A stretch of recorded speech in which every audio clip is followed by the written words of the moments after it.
এখন দেখবো ম্যাক্রোর কাজটা। ম্যাক্রোস থেকে ম্যাক্রো রেকর্ড ম্যাক্রোতে চলে যাব। রেকর্ড ম্যাক্রোতে যদি বাটনে ক্লিক করি, বাটনে এখানে আমাদের কুইক অ্যাক্সেস টুলবার যেটা, এই টুলবারে আমরা কিছু বাটন সেট করতে পারবো যে তাড়াতাড়ি কাজ করার জন্য মাউসের মাধ্যমে, অথবা যদি কিবোর্ডের কোনো বাটন নেই যে তাড়াতাড়ি কাজ করতে পারবো, যদি ম্যাক্রোটা স্টপ করে দিয়ে রেকর্ড ম্যাক্রো, এখানে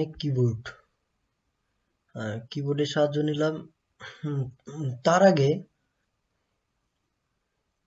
রেকর্ড ম্যাক্রোস থেকে আমার বাটনটা নেব না, কিবোর্ডের হেল্পটা নেব। যদি লিখি যে বাংলা টু ইংলিশ, বাংলা বাংলায় লিখলাম যে বাংলা, ম্যাক্রো কিবোর্ডে ক্লিক করলাম, শর্টকাট কি দিয়ে দিলাম Ctrl+F5, অ্যাসাইন করে দিলাম।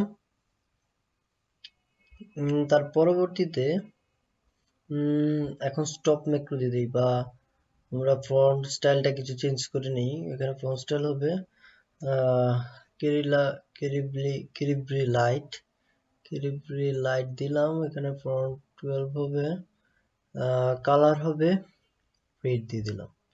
কিছু স্টাইল আনয়ন করার জন্য, আর কিছুই না, রেড দিয়ে দিলাম। ফন্ট স্টাইল 12 হবে। তার পরবর্তীতে এখানে 12, ওকে, ফন্ট স্টাইল 12 কেরিব্রি, ওকে। তার পরবর্তীতে এখানে তাহলে ম্যাক্রোটা এখন স্টপ করে দিব। হ্যাঁ, আরেকটা যদি নেই, রেকর্ড ম্যাক্রোস কিবোর্ড, এখানে ইংলিশ লিখে দেই, ইংলিশ কিবোর্ড, শর্টকাট কি দিয়ে দিলাম F6, অ্যাসাইন করে নিলাম, ক্লোজ। এখন আমরা এখানে সুতুনি এমজেটা নেব বাংলা করার জন্য। সুতুনি এমজে, ফ্রন্ট 12 আছে, বাংলাটাও চেঞ্জ করে নিলাম, যদি দেখে নিই। বাংলায় করলাম Ctrl+Alt+V দিয়ে, বাংলা করে নিলাম। ভিউসে গিয়ে আমরা এখন স্টপ ম্যাক্রোস দেব। এখন দেখি যদি লিখতে যাই, এখন কি লিখবো দেখি। আমার লিখলাম, আচ্ছা সরি, এখানে কালারটা চেঞ্জ করা হয়নি। আচ্ছা, আমার লিখলাম। এখন যদি শর্টকাট কি লিখতে থাকি, আমার দেশের নাম লিখলাম। এখন শর্টকাট F5 এ ক্লিক করলে, যেহেতু অ্যাসাইন করা আছে, Ctrl+F5 ক্লিক করলে কেরিব্রি লাইট, আবার Ctrl+F5, এখন আবার ফন্ট চেঞ্জ হয়ে যাচ্ছে, Ctrl+F5,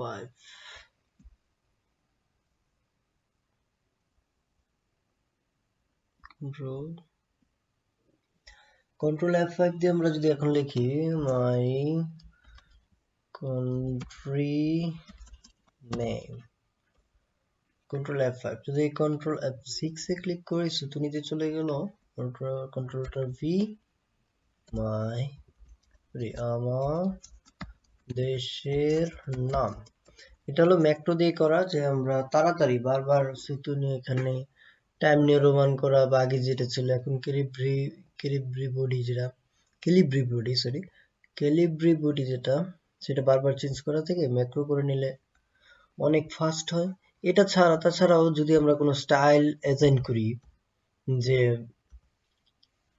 সাপোজ একটা ম্যাক্রো করি, আবার ম্যাক্রো রেকর্ড কিবোর্ড ম্যাক্রো 1 নামটা, কিবোর্ডে শর্টকাট দিয়ে দিলাম F7, অ্যাসাইন করলাম, ক্লোজ করলাম। এখন রেকর্ড হচ্ছে, আমরা কি রেকর্ড করব, যে একা ফ্রন্ট দিয়ে দেব রেড, ফ্রন্ট সাইজ বাড়িয়ে দিলাম 22। তার পরবর্তীতে যদি আরো কিছু ফরম্যাটিং নেই, যে এখান থেকে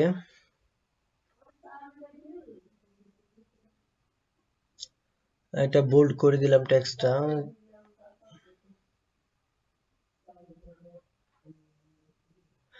টেক্সট ভুল করে দিলাম, অ্যাডভান্স অপশন থেকে এখানে স্কেলিং বা যাই হোক আর কিছু নিলাম না, ওকে করলাম। তো পরবর্তীতে কি দেখা যাবে, এখন আমরা ম্যাক্রোটাকে স্টপ করে দিই, macro stop macros, macro stop করে দিয়েছি। এখন এখন যদি অ্যাজ ইউজুয়াল লিখতে থাকি যে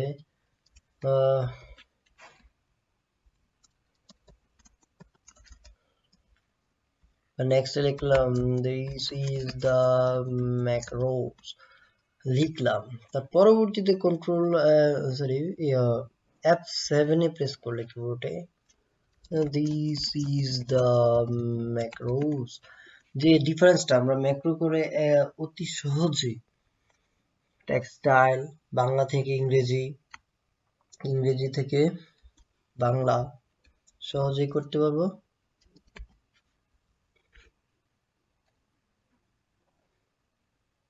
দেখুন বাংলা লিখি,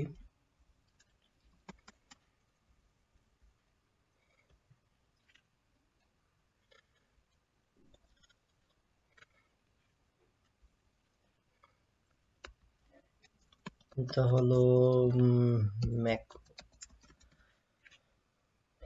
এভাবে খুব অতি সহজেই এগুলো সব করা যাবে।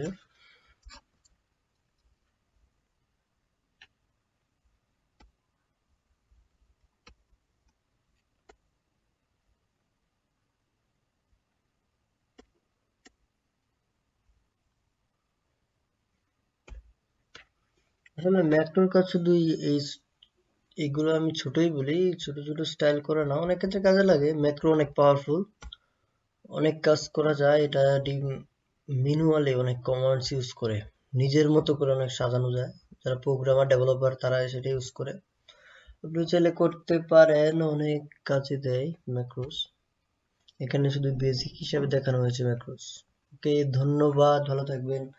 আর যদি ভিডিওটি শেষ পর্যন্ত দেখেই থাকেন তাহলে তো কিছুই হলো শিখেছেন। তাহলে কি একটা লাইক না, লাইক লাগবে না, না তাহলে একটু সাবস্ক্রাইব করুন, বেল বাটনে চাইলে ক্লিক করতে পারে পরবর্তী ভিডিওর জন্য। ধন্যবাদ।